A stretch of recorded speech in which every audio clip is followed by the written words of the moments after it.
Life is celebration. And every opportunity to celebrate, you shouldn't miss it.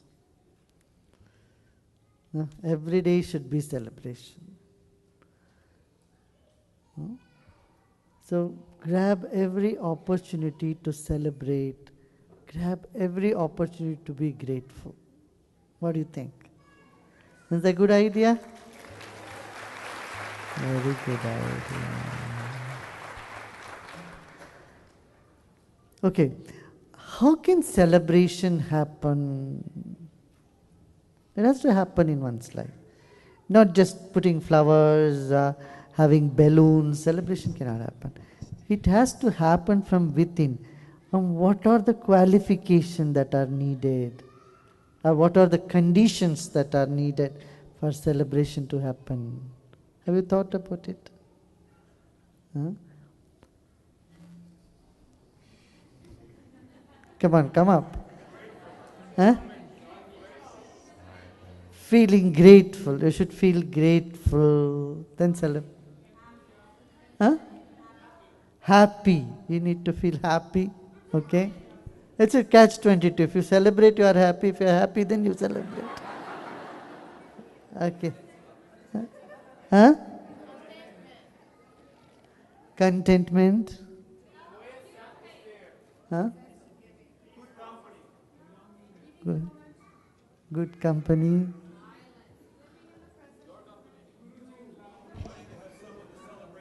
Huh? Wanting to have someone to celebrate with.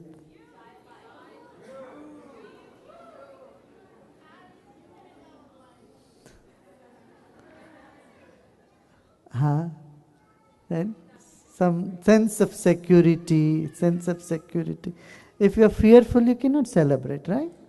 And then sense of security. Then what else? Feeling at home, that sense of security. And then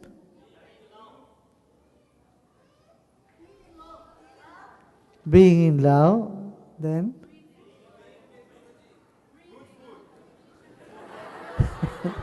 good food. Of course, it's part of celebration. Yes. If you're hungry, you cannot celebrate, yeah, then? Huh? Exchange food and drinks. Listen. People exchange food and drinks. Do you really see them happy and they're in celebration? Huh? Look at their faces. Huh.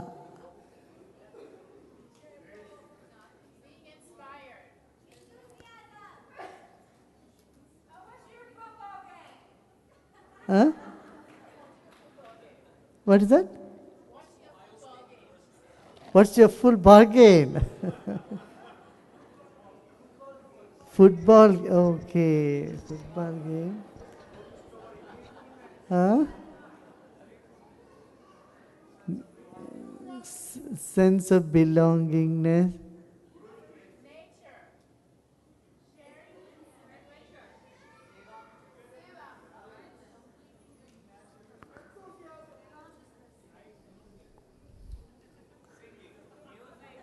A sense of purity. When you feel clean, you can celebrate. When you feel dirty, can you celebrate? When somehow, say if you are if you are dirty, you are working maybe in the drainage system or something, and someone says, come join celebration, says, no, I am dirty. I had to take a shower, then I'll come and celebrate. Don't you say that? So what do you need? Sense of purity, cleanliness.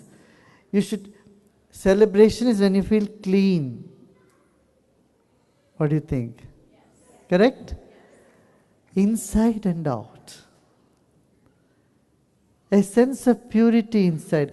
People who feel they are worst sinner, they cannot celebrate.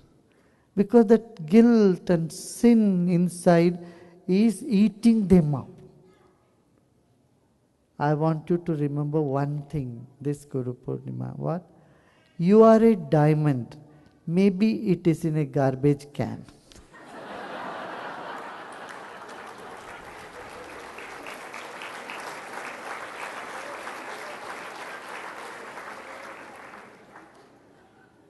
So if you feel you are impure, know that you are not. You are a diamond. Diamond can never become impure. Can a diamond become impure? But it's only in the garbage can. And since a diamond is in a garbage can, will you throw it? Will you throw the diamond because it's in the garbage can? No. You'll just pick it up and wash it. Correct?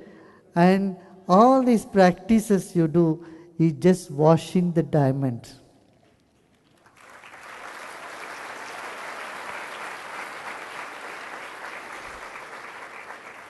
That's all. It's just washing the diamond. And how long will it take for you to wash the diamond? Do you need to scrub it hard? No.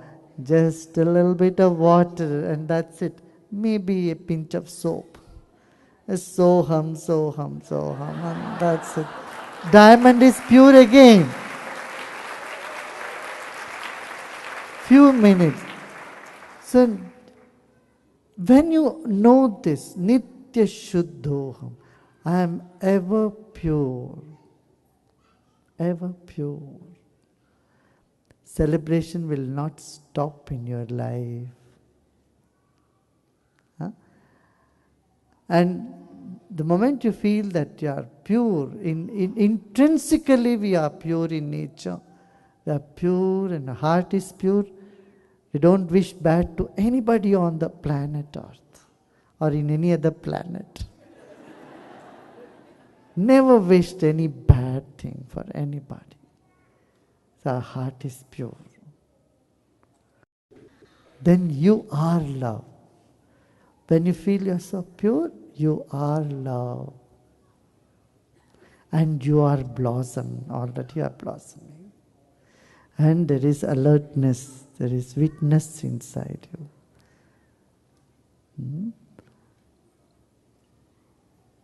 What do you say? Huh? Does it make sense? Does it make sense? Huh? Ever pure. And silence is the scent of pureness. And silence and this understanding, I am ever pure, makes life a celebration. The celebration that comes out of silence is very authentic because it's coming from the depth. Because you have used all the soap and water and everything to clean the diamond. And now the diamond is shining. And then that's celebration.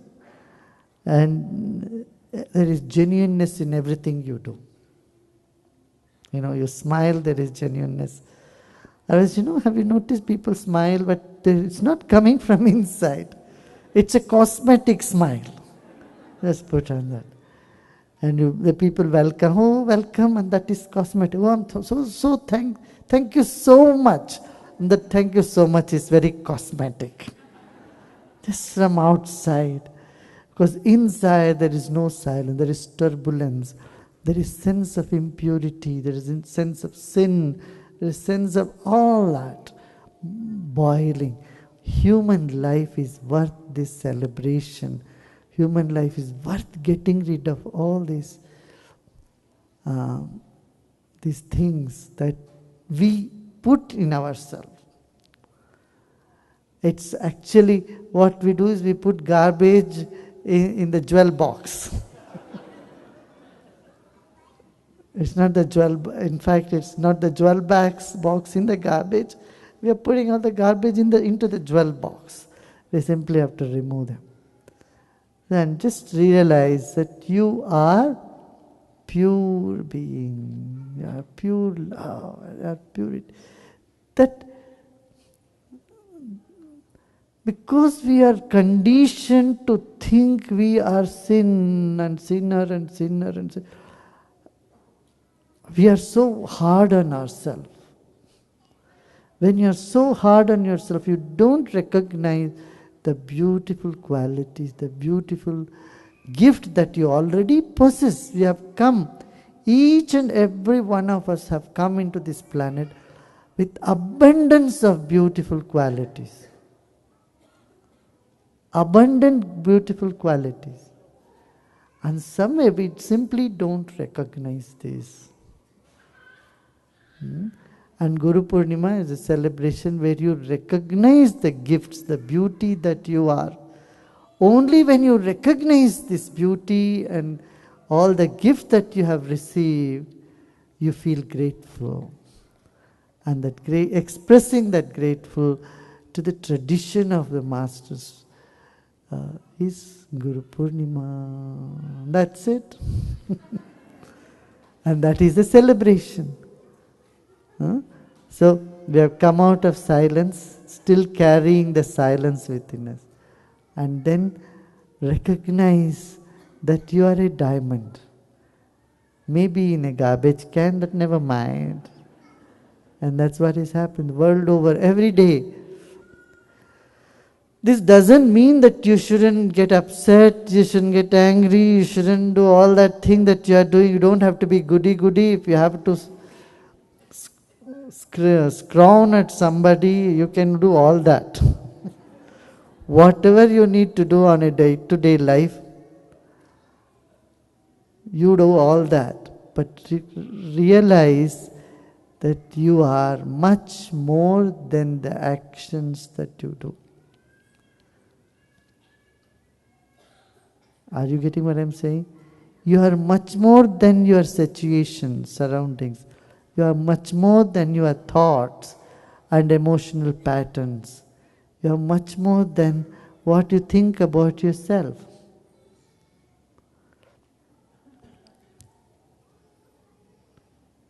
And again recognizing, I am diamond, but unfortunately I fell in that garbage can. Now I am getting out of it and wash myself.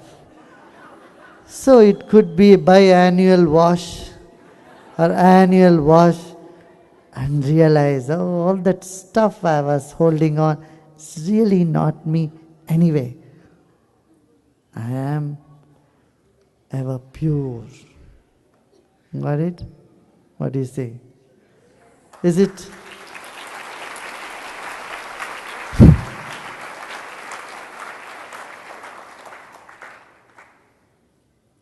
Is it hard to recognize or believe this? Hard, is it? That is why all this Kriya and everything, just recognize, oh, you are something so wonderful. How many of you find it hard to believe that you are diamond and you are pure? Hard? Oh, you need a couple of advanced courses. Maybe even one would do. How many of you find it good? You could relate to it. Raise your hand. Oh, some relief to me.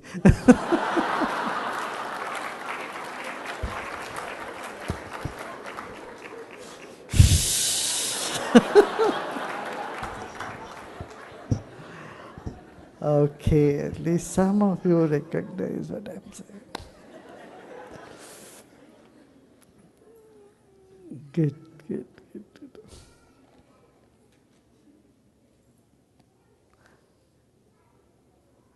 In the beginning of the puja, we chant a mantra. Apavitra pavitro va sarvavasthan gatopi va esmaret pundarikaksham sabahya bhyantarasyachi. It means whether pure or impure, however you are, maybe you have fallen down so much. You have fallen from grace. You have gone really deep down the ditch. But if you remember the being as lotus, the lotus flower is born in mud, but it never stick to the mud. It's in the water, but water never stick to the lotus flower. Do you know about that? And if when you remember, the being is blossomed. Pundarika means blossom like a lotus, and Aksha means the witness. Plus, the being is a witness. When you know that you are a witness, and you are blossomed, you are like the lotus, being in the mud, but never really getting smeared by the mud, attached to the mud, then that brings your inner and outer purity immediately. Sabahya abhyantara. It's not just remember someone with a lotus eye. There are two things. Eye means witness. Lotus means blossomed but unblemished, untouched by the mud. There are two similes. So in the consciousness blossom, it really remains unblemished, untouched. At the same time, there is witness in it. And it's awake, the awakened consciousness. Remember, the awakened consciousness. Just even remembrance of an awakened consciousness, you feel the purity. It's also said when you feel connected to the tradition of masters, awakened masters, then also suddenly the purity dawns in life. You think of someone whom you love so much, the love gets kindled in you. You think of your enemy, someone whom you don't like, you're such an unpleasant sensation in the body. Every cell in your body is agitated. So our body, whatever we think, whomsoever about we think, that happens in our body. So when you think of the awakened people, you feel the sense of purity dawning within you too. And that is so true. Right? Isn't it? Think of someone who is very greedy and ambitious, and you will get that type of vibration coming up within you. Think of someone very peaceful or joyous. You will feel that same vibration, same sense of joy catches on in your consciousness too. So that's why you should not hate anybody. Whomsoever you hate, that person becomes in your consciousness, occupies a big portion in your consciousness. You hate number X, and you keep thinking about that number X in you day and night, and your consciousness start assuming that person's qualities.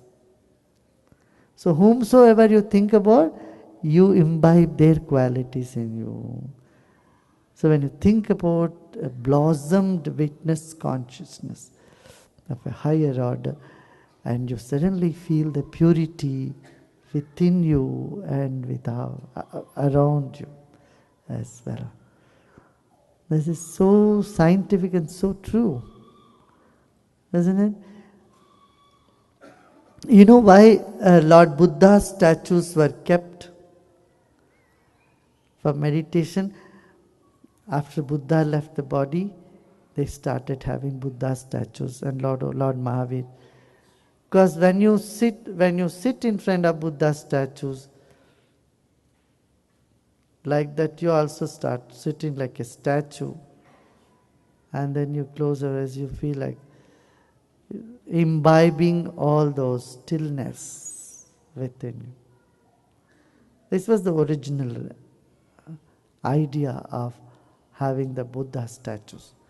But today it has just become a fashion. Bigger ones and more expensive statues. It's not the statue. You sit like a statue, with a smile on your face, and see and relax, let go all that you are holding on to unnecessarily. And realize I am the diamond, ever pure. So those qualities we imbibe within us. Because everyone's consciousness is so rich of all the good qualities. You don't need to borrow it from outside. It's already there. It just needs a little bit nourishing. It's like the lotus flowers. All the petals are already there. It simply have to blossom. All the petals need to open up and show their glory. Like that, every single individual has these qualities. And Guru Purnima is the day, once a year, that you recognize that. Imbibe those beautiful values, in your consciousness. And the more we are grateful, the more grace flows into our life. So celebration happens with silence, sense of purity, sense of sharing. There were people who are in the Seva team here. They said it feels so good being in a service team, doing some service. Because when you do some service, when you share, the joy is something different. And that's celebration. And if there is any more thing you tell me, I would like to hear from you.